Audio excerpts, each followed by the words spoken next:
السلام علیکم، S M news کے ساتھ میں ہوں مقدر رضا۔ ایس ایم نیوز اسٹوڈیو میں خوش آمدید۔ خبروں کا سلسلہ بڑھاتے ہوئے ہم شامل کرتے ہیں میرپور خاص سے۔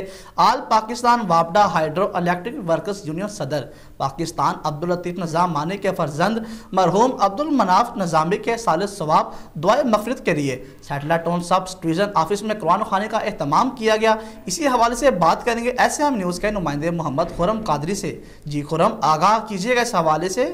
میرپور خاص آل پاکستان وابڈا ہائیڈرو الیکٹرک ورکرز یونین صدر پاکستان عبداللطیف نظامانی کے فرزند مرحوم عبدالمناف نظامانی کے ایصال ثواب و دعائے مغفرت کے لیے satellite town sub division office میں قرآن خوانی کا اہتمام کیا گیا۔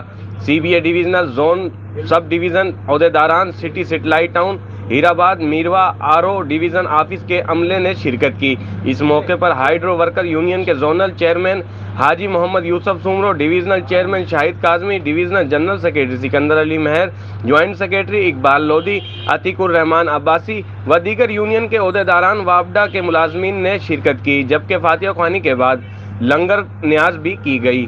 جی بہت شکریہ خرم تفصیلات سے آگاہ کرنے کے لیے۔ اب تک کے لیے اتنا ہی، مزید خبروں کے لیے دیکھتے رہیے ایس ایم نیوز۔